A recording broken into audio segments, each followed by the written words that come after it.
never made it, but I know what it takes. I'm motivated by a mix of emotion. Got my statement, and I'm reading it slow so I can understand it fully. Appreciate my standing, go out of this world and right on time.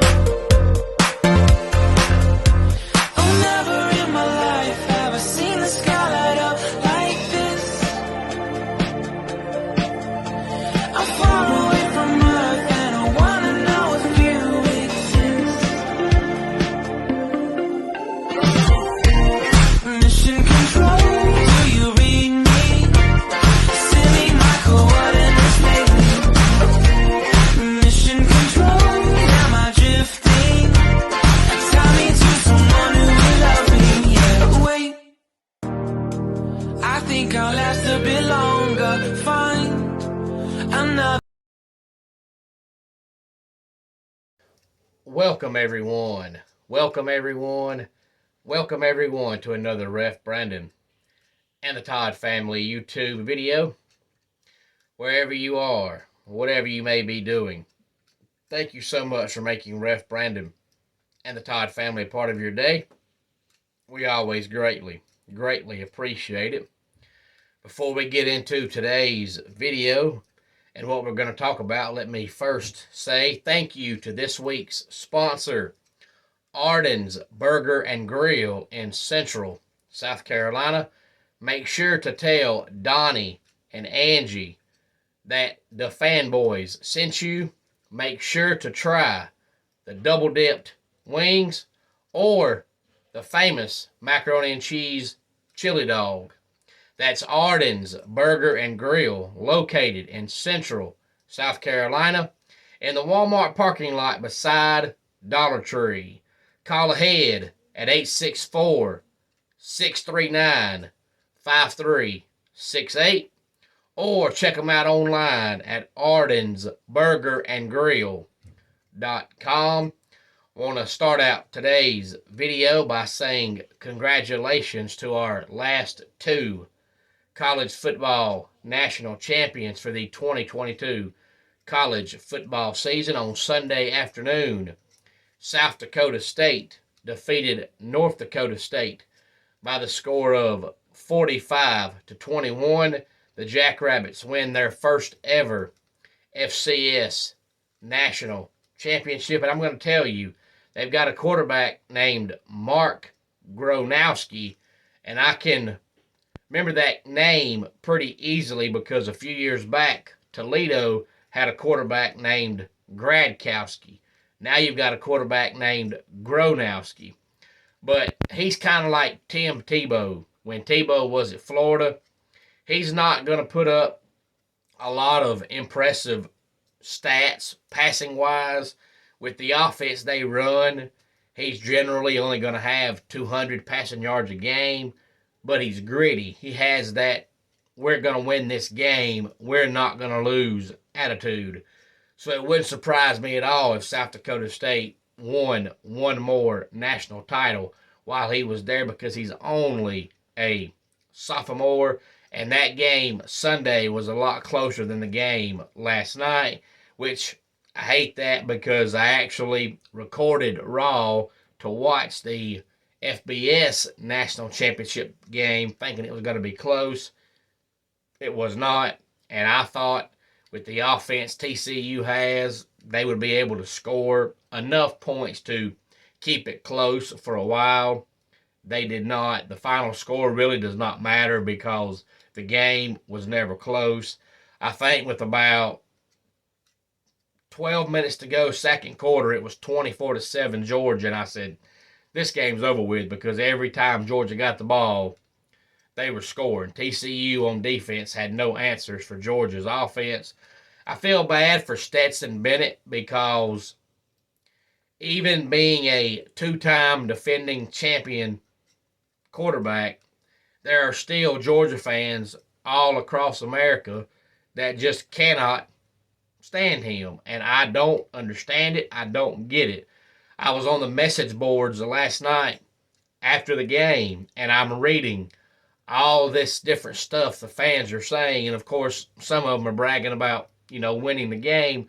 But a lot of them are saying, thank God Stetson's gone. Thank God we ain't got Stetson anymore. And I'm thinking, why are you complaining? I mean, winning 2 straight national titles is as good as you're going to do, and you're still not happy. I just don't understand it. I don't get it. I know he's not your prototypical quarterback. I get that. I understand that. But if the number one objective, the number one goal is to win, and he's winning, why are we complaining? I don't understand it. Now, of course, being funny, I told somebody a few weeks back when they first announced all the bowl games, I said, I can't handle Georgia winning another title. If they win it again, I'm done watching college football. And of course, I said that being funny, but I knew from the get-go that the winner of the Ohio State-Georgia game was going to win the national title. But honestly, I was just hoping for a closer game than that. I thought since the first round games were so good that last night's game would turn out to be good as well, but I was wrong. It was kind of like the year Georgia played Hawaii, when Hawaii played in that BCS bowl game, and you were hoping for a good game, but in the first 5 minutes, you kind of figured out, okay, this is not going to be a good game. It's kind of that way last night. But if you're a Georgia fan, you should feel good. I mean, winning 1 title is hard enough, so to win 2 in a row is amazing. You should feel good. You should enjoy it. But like they always say, and like I've said before, enjoy it while you can, because this run will not last forever. That doesn't mean you're never going to win another national title, no. But don't think you're going to come out here and win it every single year, because you're not. The funniest thing I saw was one of the message boards I was on yesterday. People were making predictions on what the score was going to be, and somebody said, Georgia wins tonight, they win the national title, and then Nick Saban retires to go to be a announcer full time, and then Kirby Smart leaves Georgia to go to Alabama. And when you read stuff like that, it makes you scratch your head. I understand, if Nick Saban retires, yeah, he's old enough to retire, but wouldn't Nick Saban retire before Bama plays or after Bama plays? Why would he wait until Georgia plays to announce he's retiring? That just does not make any sense at all to me. But people say stuff like that, and sometimes they make it up, and sometimes somebody else just tells them that, and then they go with it. So if it happens, it makes them look like a genius. But I don't know why Nick Saban, who coaches Alabama, would retire after a Georgia game. Usually when coaches retire, it's either before their team plays or after their team plays, not another team playing. But that's probably the most off-the-wall thing I read when I was reading all the social media stuff yesterday afternoon leading up to the game. So again, congratulations to South Dakota State on winning your first ever FCS national title. And congratulations to Georgia for winning their 3rd national title, but 2nd in a row. Enjoy it while you can. And I figured since college football is now officially over with, we would go ahead and look at the 24/7 Sports Way Too Early Top 25 for 2023. Now, I saw this yesterday, but I'm not quite sure when it came out, but I'm going to say it came out probably sometime over the weekend, maybe late last week leading up to last night's game. Makes you feel bad for TCU, because this poll coming out now, right in the middle of playoff season, where TCU is at in the playoffs, and they still don't get ranked in the top 5, not even the top 10.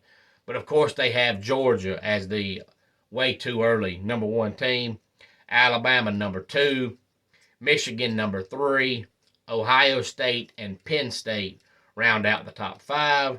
And then we have Florida State at number 6, LSU 7, USC 8, Washington 9, and Oregon number 10, Clemson number 11, Tennessee 12, Notre Dame 13, Texas 14, and TCU 15.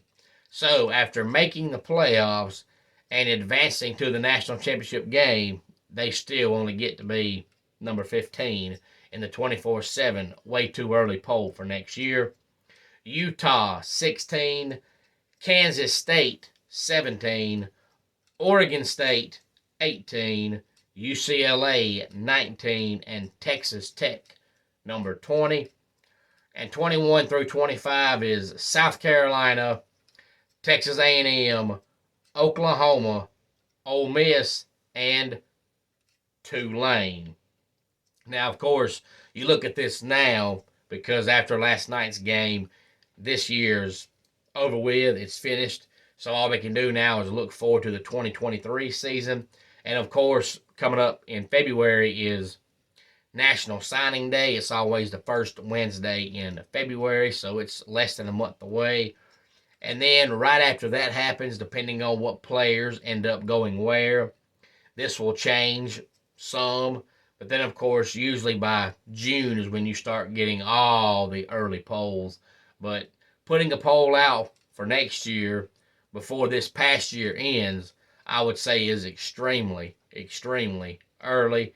But it's no surprise seeing Georgia and Bama and Michigan and Ohio State up there. I am surprised at Penn State being number 5. I know they just had an 11-win season. I get that. But Sean Clifford's been their quarterback since 1965. Well, he's graduated, now he's gone. So since he's been there so long, we don't have any clue who their quarterback is going to be. Not a clue. And I'm really, really surprised they've got them ranked that high when we know nothing about what they're going to be next year offensively since Clifford is finally gone. And they're not one of those teams that plays the backup quarterback a lot. And James Franklin is not one of those coaches that talks about who the actual backup is. So we have no idea if the current second string guy will be the quarterback next year or if it'll be the third string guy or maybe an incoming freshman. So I'm surprised to see them ranked that high. And Florida State did overachieve this year. So to see them ranked number 6 is also a surprise. And I'm surprised, to be honest with you, that TCU is that low because I know they overachieved in the 2022 college football season.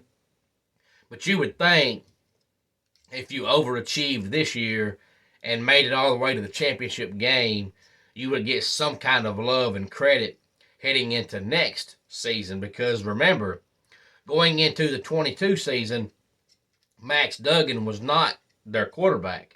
Their quarterback was Chandler Morris, and he got hurt in the very first game of the season, and Max Duggan took over.